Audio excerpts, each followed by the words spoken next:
In today's video, I'm going to talk about a topic that some people are probably kind of scared to talk about in the workplace, and really it's probably something that should be discussed. So the topic is about being ashamed of using AI tools, specifically ChatGPT.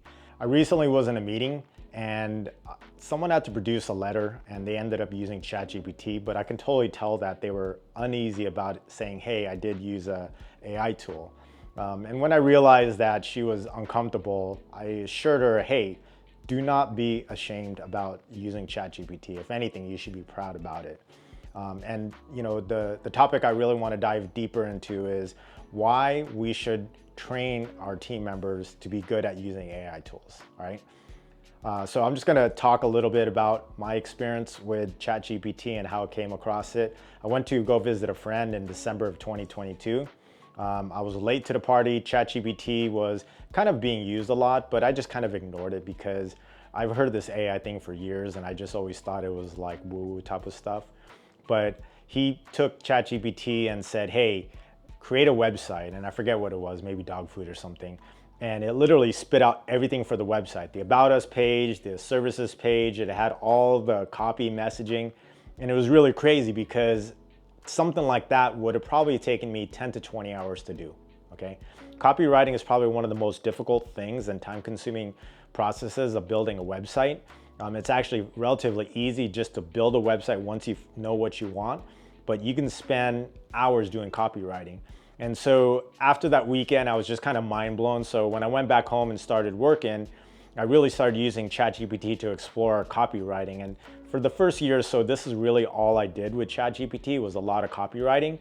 But eventually I started realizing that it could be used for a lot more things. So the main things that I really started using it for was creating Excel formulas. So I'm not the best at Excel. I know what I want, but to go and create the formulas and do all those calculations, it actually is not easy for me.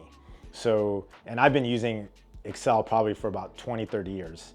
And I couldn't believe how good it was on creating Excel formulas. And then I started using it to analyze a lot of large data sets. So analysis of financial reports, analysis of kind of like user behavior, and to sit there and trying to create all these pivot tables would just take forever, you know? So, I primarily use ChatGPT for a lot of research to cut down in my research time.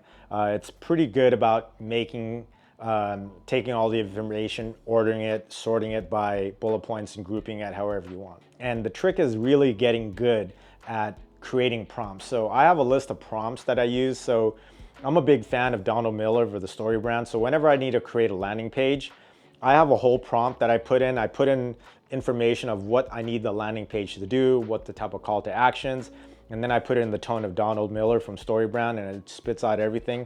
Now, one thing I do want to make clear is that ChatGPT and these large language models are not 100%, all right? So if you just copy and paste it, you'll actually look like a dummy. So don't ever do that. And I've had people give me letters or give me responses that said, hey, write me an email or put this thing together. And I know 100% they went to ChatGPT and then they just copy and paste it to me. And it literally sounded like they were uneducated. One of the challenges with getting good at using ChatGPT is how to actually proofread it and modify it so it sounds like you and it sounds human. With ChatGPT and these AI tools, with people feeling kind of insecure or feel like they're cheating, I always give them the calculator analogy, right? When calculators first came out, everyone thought you were cheating, right? It was just a thing. And as computers came out and the search engines came out, people thought you were cheating. I couldn't tell you the last time I saw someone do multiplication or division on a piece of paper, right?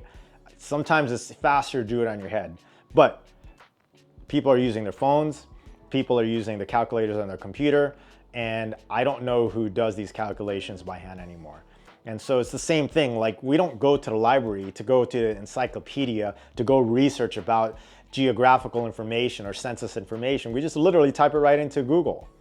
And ChatGPT is really kind of the same thing. And so, we just have to get society to a point that makes it feel like, or not makes it feel like, but society to a point that realizes using AI tools to do your work is not cheating. If anything, you're increasing the output and productivity of your team members. So it's in the best interest of a company organization to invest into training into properly how to use AI tools. Because right now, when you have like entry and mid-level employees and they're using AI tools, chances are they're not using it right, okay? If you don't know how to ask the right questions, you won't get the right output. And so this goes back to my, the thing that I was saying earlier, is that if you don't know how to do the correct prompts, if you don't know how to ask the right questions, if you don't do research on how to use ChatGPT, you will actually probably look more dumb, or dumber, if that's a word, than smarter, okay?